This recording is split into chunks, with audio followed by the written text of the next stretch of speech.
Swayam Prabha. Digital India. Educated India.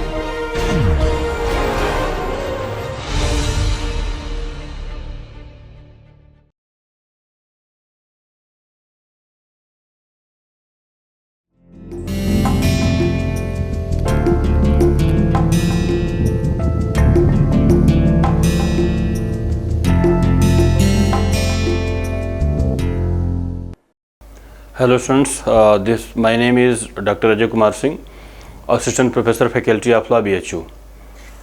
This is my 36th lecture to which I am going to discuss, and the topic of today's discussion is Social Security Legislation and Human Rights.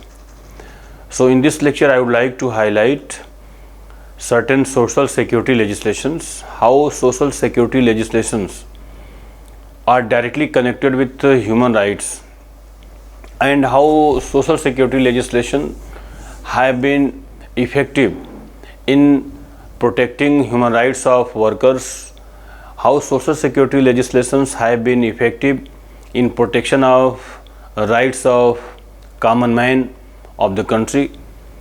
So in this context I would like to highlight certain international instruments as well as domestic laws. So since we are talking about social security legislation, so I will focus on Indian legal framework only, and I will try to connect Indian legal framework, how many social security legislations have been enacted by Parliament and state legislature in India in the light of international instrument like Universal Declaration of Human Rights and International Covenant on Civil and Political Rights 1966. Second, International Covenant on Economic, Social and Cultural Rights 1966. International Covenant on Economic, Social and Cultural Rights 1966. So in the light of these three important international instruments, UDHR 1948, ICCPR 1966 and ICESCR, so we will try to understand that how social security legislations are effective in order to protect the rights of workers, rights of working people working in industry or factories or in government or private establishment. So you can see this the thing which I have chosen, social security legislations and human rights. You can see on your screen. Then purpose of social security legislation is to provide financial assistance to poor, ill, jobless people.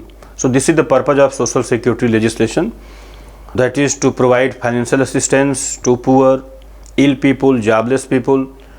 And on the other hand, I have referred one important provision of UDHR 1948, Right to Life, Article 3.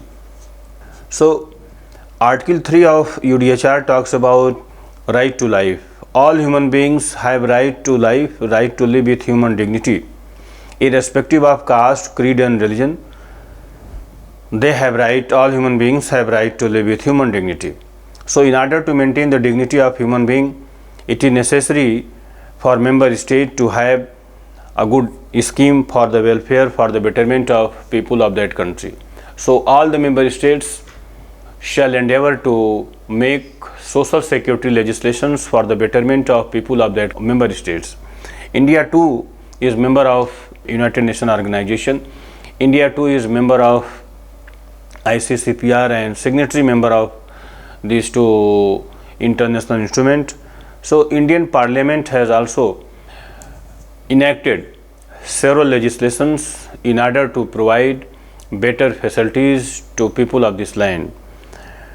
So let us understand how dignity of human being can be protected, can be promoted, how right to life can be made better.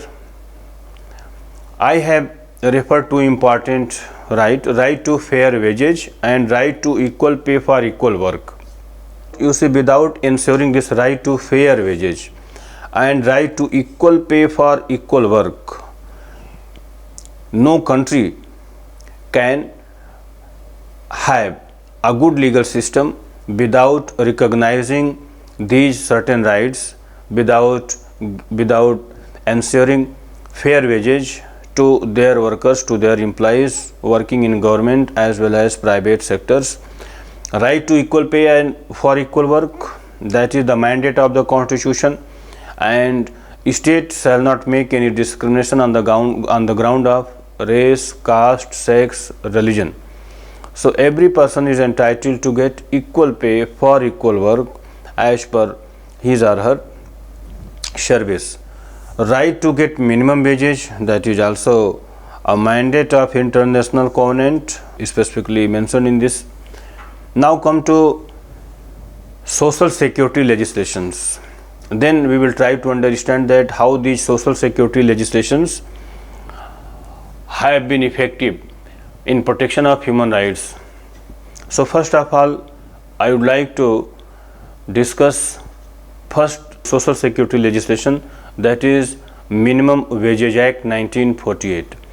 You can see on your screen I have highlighted 5 social security legislations: Minimum Wages Act 1948, Payment of Bonus Act 1965, Workmen Compensation Act, and the Factories Act. You can see on your screen Minimum Wages Act, Payment of Bonus Act, Workmen Compensation Act, Factories Act 1948, the Equal Remuneration Act 1976. The purpose of all these social security legislation is to provide minimum wages, to provide compensation in case of any injury or loss suffered by worker in any industry or factory, and in order to regulate working hours so that employers cannot exploit their workers. As you all might be knowing that right against exploitation, that is a fundamental right guaranteed under Article 23 of the Indian Constitution. So no employer, whether it is government employer or private employer, can exploit its workers.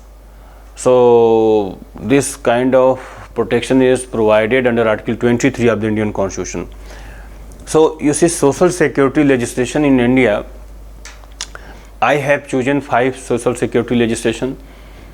Why social security legislations are needed for this country or for all democratic countries? India, you see, India, students, you all might be knowing that India is a welfare state. So in welfare state has to take responsibility of his citizens from cradle to grave. So state has to take responsibility right from the birth of a child and till the death of citizen of the. So from birth to death of person, state has to take responsibility. It is the responsibility of a state to ensure safe birth of a child. It is also responsible. On the other hand, it is also responsibility of a state to ensure health, nutritious food to its citizen. It is responsibility of a state to provide medical assistance to ill and poor people, old age people. And so you see, state has to, being a welfare state has to take responsibility to ensure safe birth of a child, from birth of a child and to the death of a person.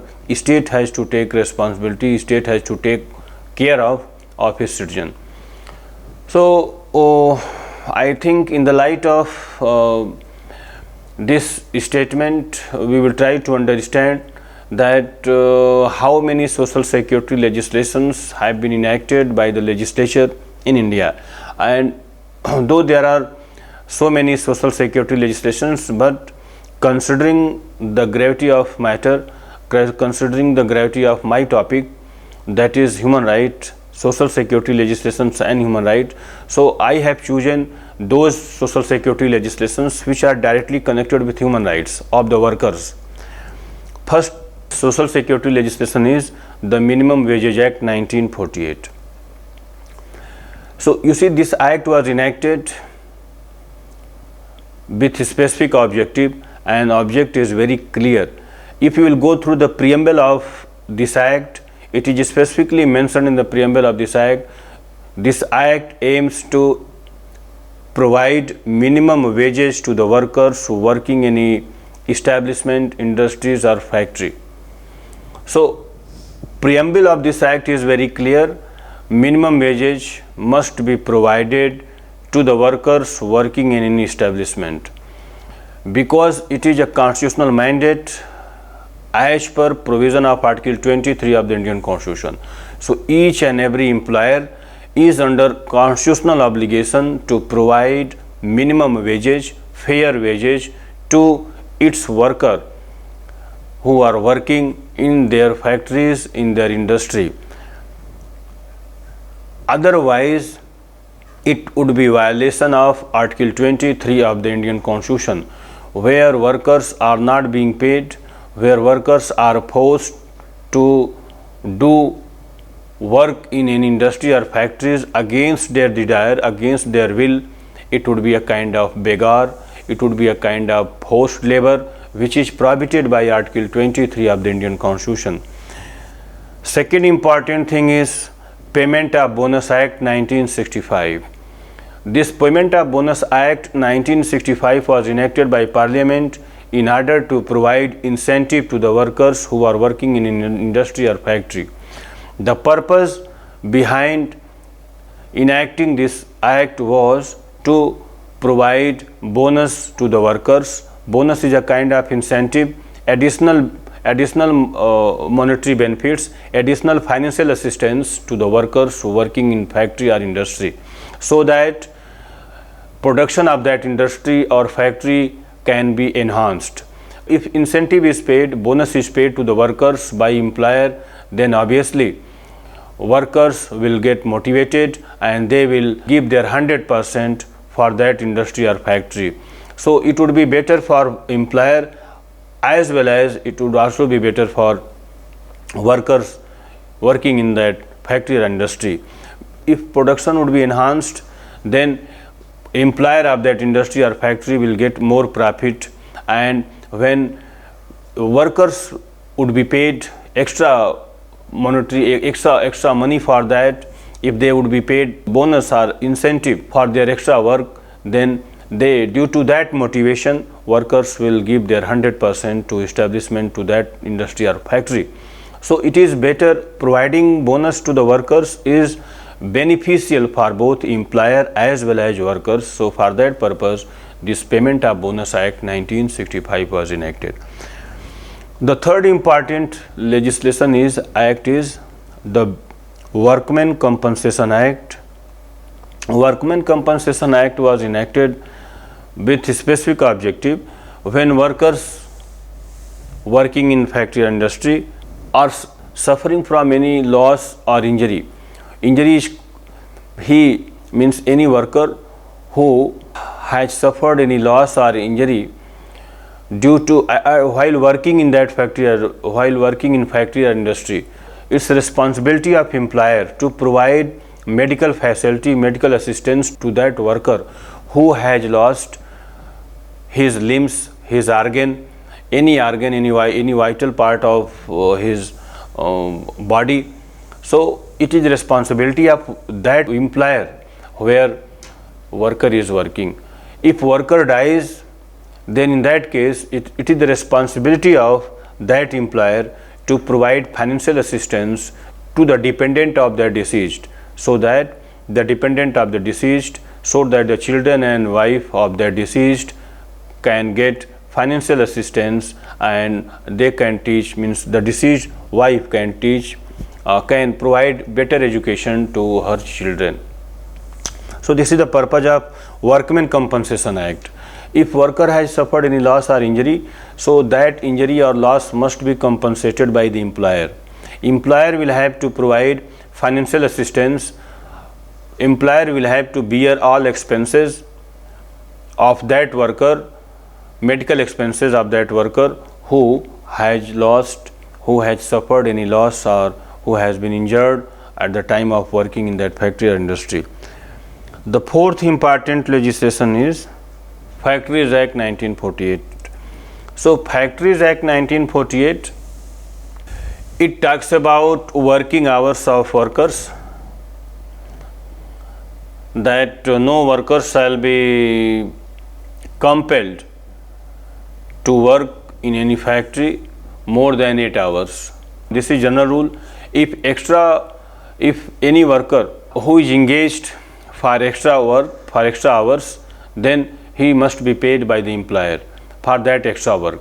So in order to regulate working hours, working conditions, minimum wages, hygiene and sanitation problems, this act was enacted in 1948. So as per provision of this Factory Act 1948, workers working in factory shall not be engaged for more than 8 hours at a time. There means the hygiene and sanitation in each and every factory must be ensured by the employer. So for this purpose this factory was enacted. And this act also talks about that no child below age of 14 years shall be employed in any factory. So because Article 24 of the Indian Constitution says that a child below 14 years shall not be engaged in any hazardous industry or factory. So this is the fourth important legislation, Factories Act, where employer has fundamental right to continue his business, where employer has fundamental right to carry on his business, trade or profession. On the other hand, it is responsibility of that employer to provide fair wages. It is responsibility of employer not to exploit their workers working in that factories or industry.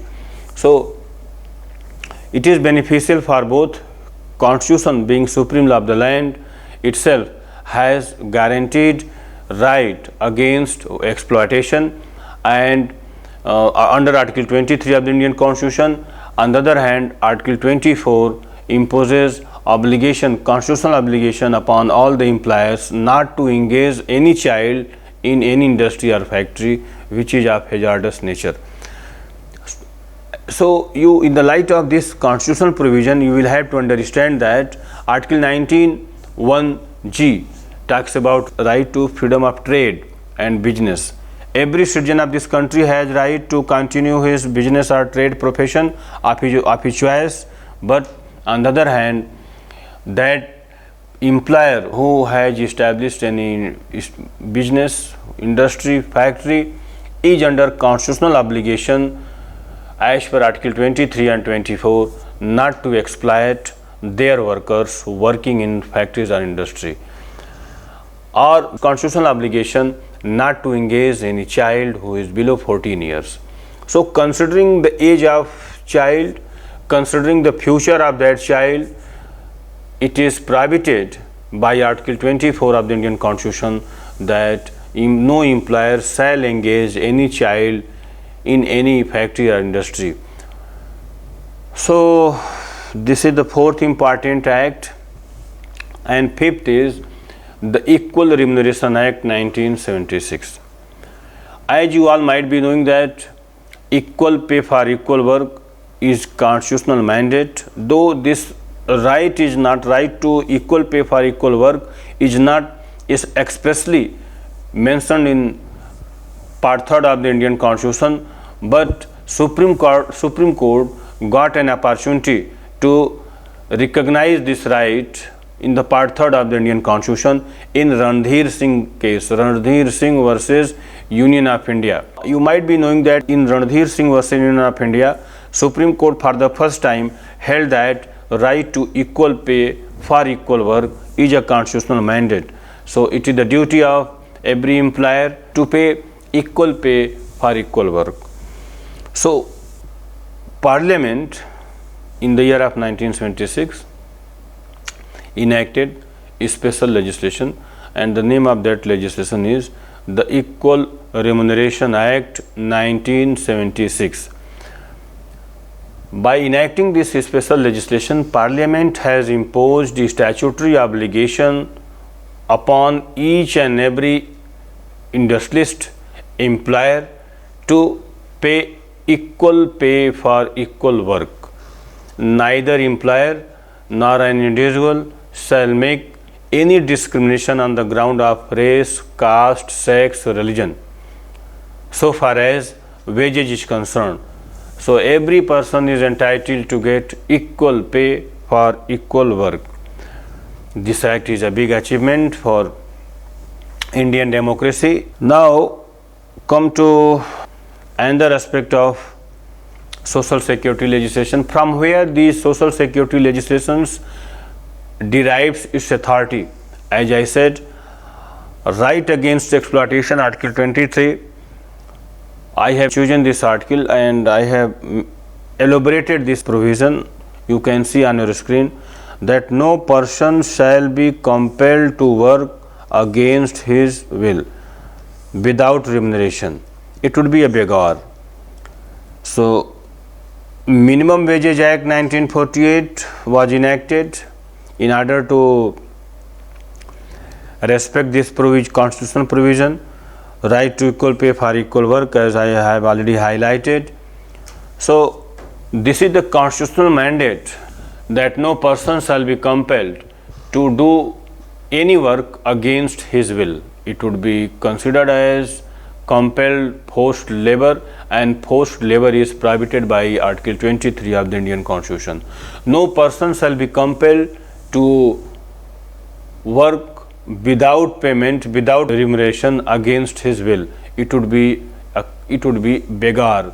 The word beggar is used under Article 23 just for that act, which is a compelled act, where a person is compelled to do any work without remuneration, and where a person is compelled to do any work against his will without remuneration, that is beggar. Simply you can say that involuntary work without payment is beggar, which is prohibited by Article 23 of the Indian Constitution. Now come to another important statute which was enacted by Parliament in 2005. You can see on your screen that Mahatma Gandhi National Rural Employment Guarantee Act 2005. By that act, right to work was recognized. Right to work means every poor person in rural area has right to work. He or she can be provided 100 days work in rural areas. So in order to give guarantee to poor people working in rural areas, this act was enacted in the year of 2005. Minimum 100 days work for poor people, and it is an effective social security act in rural areas. So you see, government has started giving recognition to this right to work, and we must believe that in coming years this right to work, India would be in position to recognize this right as a fundamental right, because we are economically sound. And so you see, this 100 days work is a guarantee, employment guarantee, which people of rural area, village, they are entitled to get this 100 days work in their respective village area. Now come to other social security legislation. The Payment of Gratuity Act 1972, you can see on your screen. Employees Provident Fund 1952, Employees State Insurance Act 1948. So I will discuss these cases one by one so that you can get entire. What is the purpose of Payment of Gratuity Act? This is also a kind of social security legislation. So gratuity is paid to an employee after his retirement or her retirement, and that amount is a kind of social security for a person who is going to retire from a service, who has contributed towards society, towards nation by rendering his services. So it was felt by Parliament that after retirement certain amounts should be paid to that worker, to that employee who has provided his services to an organization. So this Gratuity Act was enacted by Parliament in order to provide financial assistance, social security to an employee who is going to retire. The second important legislation is the Employees Provident Fund. Employees Provident Fund, that is a statute, social security legislation, where employees have to contribute, and employer as well, they have to contribute in that fund. So with the help of contribution of employer as well as employee, a corpus of fund is created. It is up to the employee, whenever employee wishes to withdraw that amount to fulfill his requirement, so that employee can withdraw that amount from Provident Fund. So that Employees Provident Fund Act, this act is also an important social security legislation which empowers an employee to contribute certain amount in the government fund, in that provident fund, and employer has to contributory provident fund, CPF, that is also important fund. CPF, contributory provident fund, where employer has to pay something and employee has to contribute in that fund. And just for the betterment, economic betterment of employee, this fund is created, amount is donated in that fund, and employee is at liberty to withdraw that amount whenever he wishes. As per the needs of that employee can withdraw that amount. So this is the second important legislation. Third important is the Employees State Insurance Act 1948. You might be knowing that insurance is very important so far as life of poor people is concerned. Worker working in factory industry, their life is more precious, because in case of death or any injury, if they have got insurance scheme, and if they have been insured by the employer or they have taken any policy, insurance policy, then in case of any mishappening,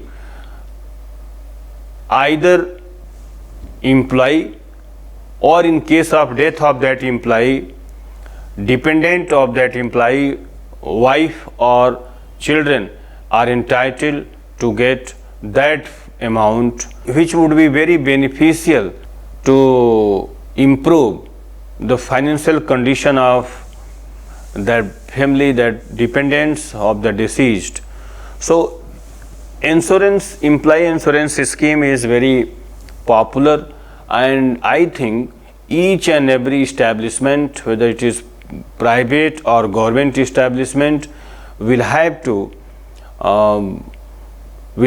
have this kind of scheme. You might be knowing that GIS, General Insurance scheme, that is very common in central government or in state government, that employee has to pay something just for the sake of his betterment, just for the sake of protection of his life and life of his dependent. In case of any mishappening, not only employee would be benefited, but in case of death, his family members would also get benefit from. So this act was also enacted by the government in order to provide financial assistance, because in case of death, you can imagine that what problem the deceased family can face after the death of earning member of that family. So in order to avoid that any mishappening, any bad things, this act is very helpful to provide financial assistance. Now come to role of Supreme Court. we will try to understand that how Supreme Court has been effective in recognition of social security rights. So I would like to highlight few important case laws so that you can understand judicial approach with regard to social security rights. The first important case which will come in your mind, that is Olga Tellis versus Bombay Municipal Corporation. You can see on your screen that I have referred this case, Olga Tellis versus Bombay Municipal Corporation, AIR 1985. A PIL was filed by Olga Tellis against BMC, Bombay Municipal Corporation, in 1985, and it was pleaded before the Supreme Court that poor people, poor vendors should be allowed to live on pavements, or people living in slum areas, their building, their houses should not be demolished. Right to live on pavements or in slum should be recognized as a fundamental right under Article 21 of the Indian Constitution, because there was no alternative accommodation for them. Right to livelihood is a fundamental right. So vendors who are working on the pavements, footpath, pathway, they do not have sufficient money to have a shop at any place. So those poor people, those poor vendors should be allowed to continue their business on the pavement, also on a pathway, on foot. So they should not be equated, they should not be vacated from that place, they should not be directed, compelled to leave that place, that pathway, that pavements where poor vendors are continuing their business. So it was a good effort made by Olga Tellis, and in this case Supreme Court recognized that right to livelihood is a fundamental right, and right to livelihood is an essential component of Article 21 of the Indian Constitution. So this is the first case, you all might be knowing that, wherein Supreme Court for the first time recognized that right to livelihood is a fundamental right. It is essential component of Article 21 of the Indian Constitution, and where poor people are deprived from this benefit, it would be violation of their rights. They cannot survive without recognizing this livelihood. They may suffer and their family may suffer. So for this, Supreme Court in this case recognized that they have a right to livelihood, they can continue their business on pavements, and municipal corporations should provide all facilities. Municipal corporations should not compel them to leave that place. It is their fundamental rights to continue that business under Article 21 of the Indian Constitution. 21 of the Indian Constitution gives liberty to a person to live with human dignity, and whatever things are required to live with human dignity must be provided to the poor people of this country. So with this objective, Supreme Court in this case for the first time recognized that right to livelihood is a fundamental right, and it should be respected by each and every employer, by each and every institution. This is the first case where Supreme Court recognized right to livelihood. Now come to second important aspect of social security legislation, how food is important for poor people who cannot manage their meal, who cannot have sufficient money to manage their food. So Supreme Court for the first time held that even right to food should be considered as fundamental right under Article 21 of the Indian Constitution. Without recognizing this right, we cannot protect right to life guaranteed under Article 21 of the Indian Constitution, and no people can live without food if he or she is unable to manage his food due to poverty. If poor people, they cannot manage their food due to poverty, so it's our responsibility, it is the responsibility of government to provide food to them, to poor people. So this case was decided by Supreme Court in the year of 2001, and the popular case is PUCL versus Union of India, AIR 2001 Supreme Court. And one thing is very important, availability and accessibility are two different things. Availability of food grains and accessibility of these two things are totally different.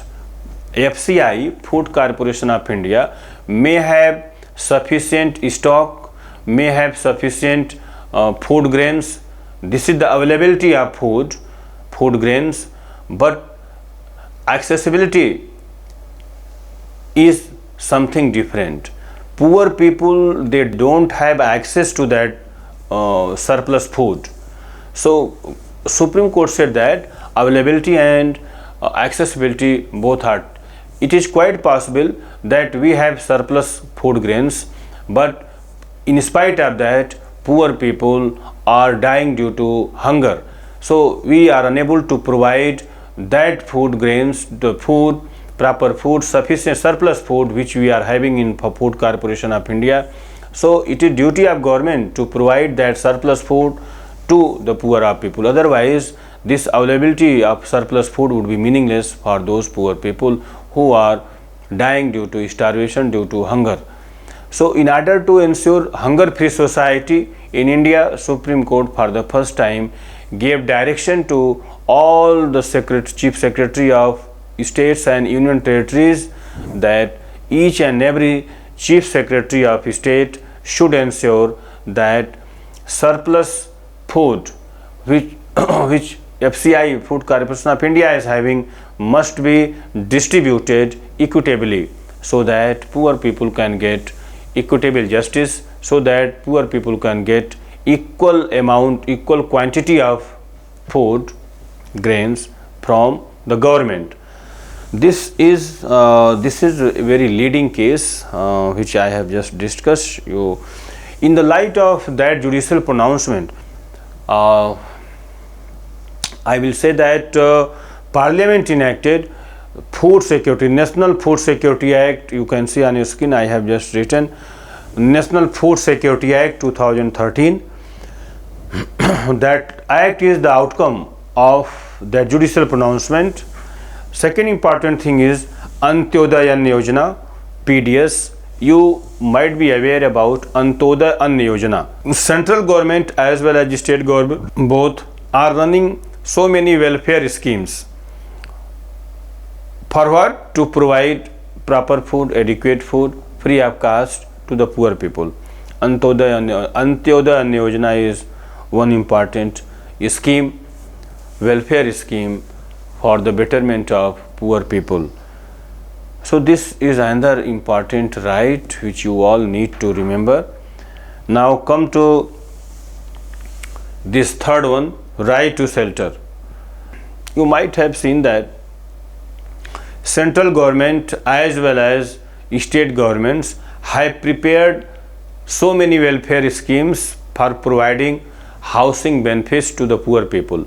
Housing scheme like Pradhan Mantri Awas Yojana, Valmiki Awas Yojana, these are certain welfare scheme, housing scheme which are dedicated only for the poor people who do not have sufficient means to manage their houses, so they are homeless. Once it is one certificate is provided that a person is having BPL card, below poverty line, then if competent authority is convinced the person is having BPL card, then on the basis of that application the beneficiary may be allotted that house as per the government scheme. So many states are having this kind of street. Even Government of India has a very popular scheme, that is Pradhan Mantri Awas Yojana, and by that scheme government is trying to provide shelter to poor people of this country. In the light of judicial pronouncement, I will try to explain you that how Supreme Court has been providing and protecting this right. Supreme Court has recognized this right to shelter as a fundamental right under Article 21 of the Indian Constitution in Chameli Singh vs. State of UP. This right to shelter is essential component of right to life, where people do not have their if they are sleeping in open sky, then it would be meaningless. All the rights would be meaningless for those poor people who are sleeping in open sky.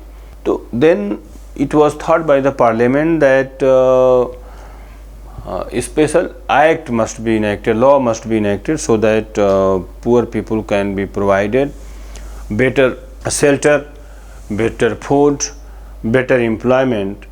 So you see, I have covered each and every aspect of social security legislation. I have covered all important social security legislations, particularly which Parliament has enacted for the betterment of poor people, workers working in factory and industry. Apart from this, you might have seen that in recent years, judiciary has started intervening in government scheme, in government proposal, that poor people should not be vacated, should not be compelled to leave the place unless government has adequate, sufficient housing scheme, rehabilitation problem. Without rehabilitation scheme, without rehabilitating to the poor people, government cannot compel them to leave the place only for the sake of development. So Supreme Court has expressed its anguish over that issue, that government cannot compel to the poor people who are living in slum area, who are living in on pavements, pathway, only in the name of development. First of all, government will have to provide a framework to the court that government has prepared this scheme for their rehabilitation, and only then government can compel them to leave that place. So rehabilitation is paramount concern of the judiciary. Without rehabilitation scheme, no government can compel poor people to leave their place where they are residing. It is matter of well-being of poor people. So Supreme Court has intervened in that area. You might have seen that in the name of dam construction, in the name of where dam is constructed by the government. So Sharda Sarovar Dam, you all might be knowing that Sharda Sarovar Dam was very popular, and then Medha Patekar, she started social activist, she started agitation against the government. So Supreme Court took the cognizance, and the point which I am trying to justify, that is rehabilitation is necessary. Without having rehabilitation scheme, government cannot compel them, and this is. Apart from this, I have referred 6 important legislations. Right to education is also necessary. Right to health is also necessary for the workers working. So you might have seen that health insurance scheme has been made compulsory for the workers working in factory and industry, so that employer can provide financial assistance to their worker. So health insurance policy, it may be beneficial for the workers who are sick, ill, and poor also. They are unable to bear that expenses, medical expenses. So it's responsibility of employer to bear all the medical expenses. Now, come to this another important aspect of social security legislation, which is specifically, as I said, mentioned in International Covenant on Civil and Political Right 1966. Second is International Covenant on Education, Social Education and Cultural Right. So in that international instrument, every worker has right to work, every worker has right to get fair wages, every worker has right to adequate food, every worker has right to have a good health. So right to health, right to fair wages, all these things are also provided international instrument as well as in Indian legal framework. So you need to remember that these two things are very important. You will have to have idea about Indian social security legislations and international instrument on these matters. So for that you have to refer Universal Declaration of Human Rights, ICCPR 1966 and ICSECR 1966, International Covenant on Economic, Cultural and Social Right 1966.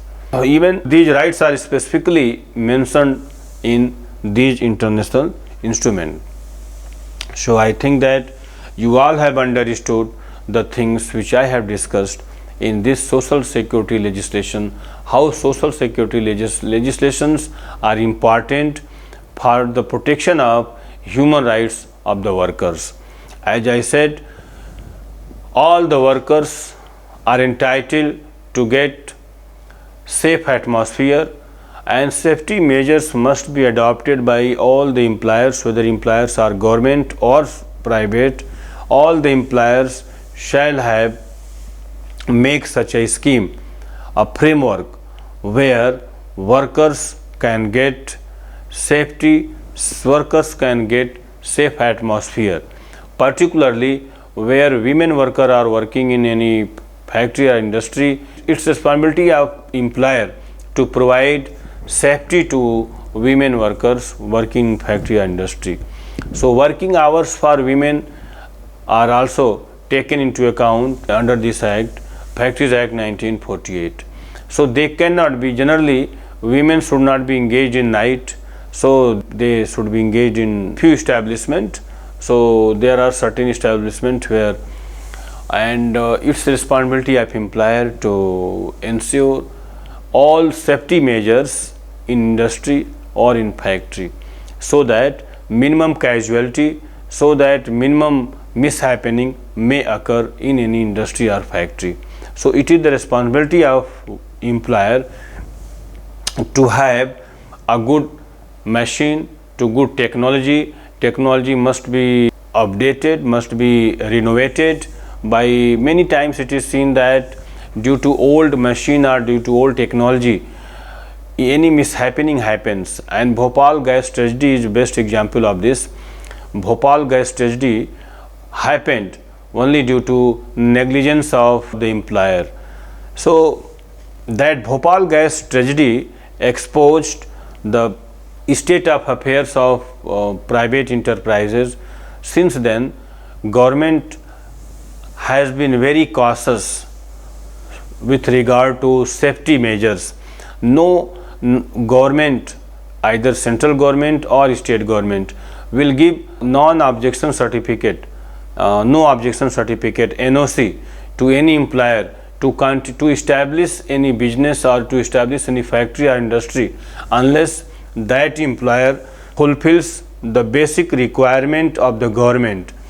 That employer will have to provide certificate to the competent authority, government authority, that that employer will ensure, will take all safety measures in his or her factory or industry.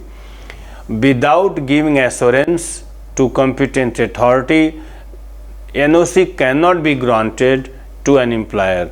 So this is the mandate of statute, and without having non-objection certificate, without having clearance certificate from the environment department where pollution may be spread, so without having clearance from the pollution control board, no employer can continue or can establish an industry or factory. So I think these are the safety measures which employers are required to get from competent authority. Rest all will come into picture after the establishment of that industry or factory.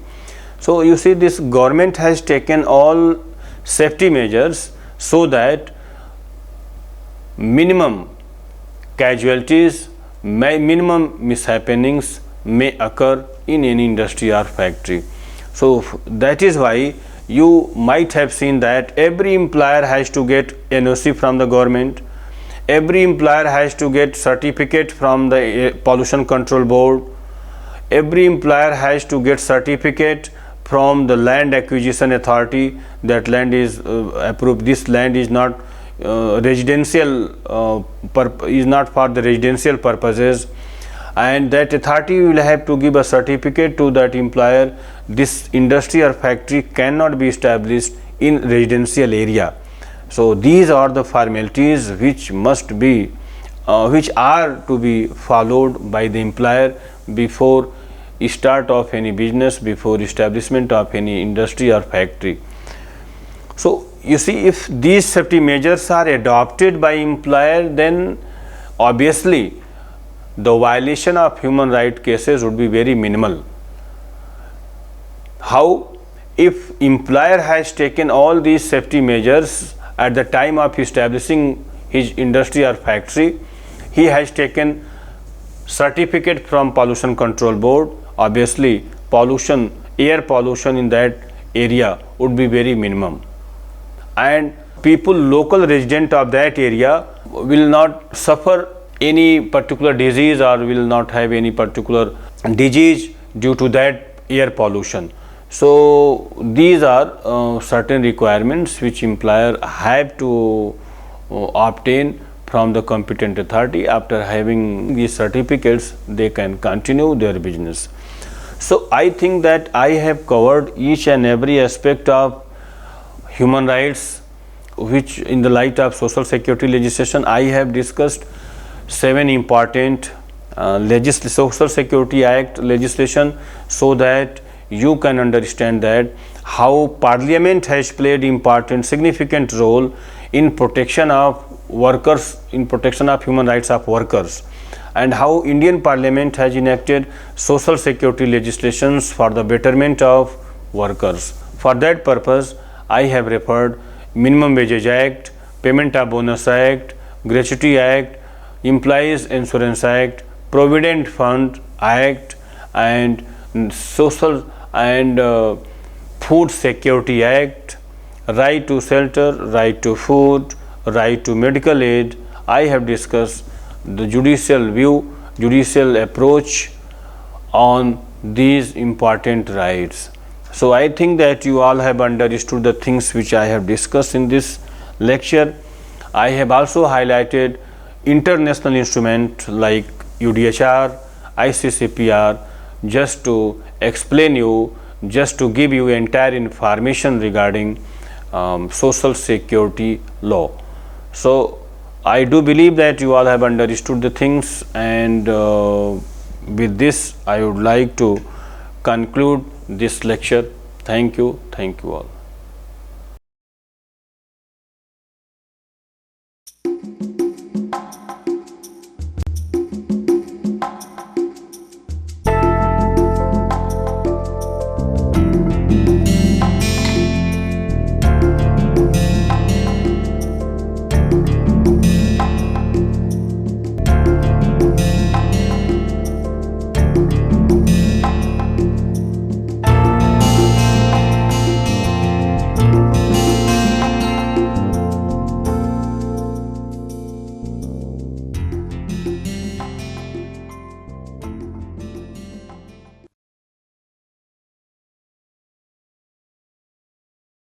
Hello, good morning everybody. I am Raghunandan Sengupta. So, I will just give you a very brief excitement area of finance, which is quantitative finance, and that has a huge market starting around about 10 years back, and it is exploding exponentially. So, what do we mean by quantitative finance? Quantitative finance is actually the application of different mathematical and statistical techniques in the area of financial markets, be it say for example derivative pricing, be it in the area of say for example portfolio management, be it in the area of asset liability management, be it in the area of portfolio management. We see that the application has exploded in such a way that there is a huge opportunity for people who have a quantitative background in mathematics and statistics. They can utilize those in the area of finance, but obviously with some prior knowledge of finance as a subject. Now, when we say about quantitative finance, as I said, it is an area of applied mathematics and statistics applied in financial markets. Use of different areas, if somebody is interested to know, we have stochastic calculus, we have derivative pricing, we have operation research, we have quantitative techniques like differential equations, stochastic calculus, time series, and they are heavily used in the area of quantitative finance as I mentioned. Now, we all know that in 1997 the Nobel Prize in Economics, so it is basically the Nobel Memorial Prize in Economics was given to the work of Merton and Scholz in the area of derivative pricing, and after that there has been exponential increase in the area of quantitative techniques in quantitative finance and in the area of different type of derivative pricing. With the advent, moreover with the advent of high ended and sophisticated computing data, big data has come in a very big way, where application areas starting from computing, from different type of algorithm design have been taken up in such a big way that nowadays at least we are able to understand that how high frequency data algorithm trading can be utilized using the concept of quantitative finance in the area of finance as such. But there is a flip side also, obviously when there is a huge amount of development. So, obviously due to some regulation errors or something, there has been some pitfalls, which I think is should be a bullet point for people who are really interested to take up quantitative finance, they should be aware. So, consider the financial crisis in 2008 and later on, and we are seeing different banks are failing, different financial institutions are facing a problem, countries are facing a problem like in Europe, in USA. So, what should be done? So, the main thing is that even if you know the technique is best for people who are investors, who are private players, organizations like banks, governments should use these techniques in a very somber manner, such that the application areas of quantitative finance using the techniques which we learned can be utilized in the best possible way to garner the overall the in depth knowledge a person has in trying to utilize these quantitative techniques in finance. And I am sure that people who have the background, who have the knowledge, who have the sophistication, who have the knowledge of the society can definitely use quantitative finance in a very big way in trying to make their mark in this exciting field, which you are going to see in years to come. And I am sure it will be a very exciting learning tool for all the participants who will take quantitative finance as a subject in years to come. Thank you, and I wish all the participants all the best and best of luck for the programs they will take. Thank you.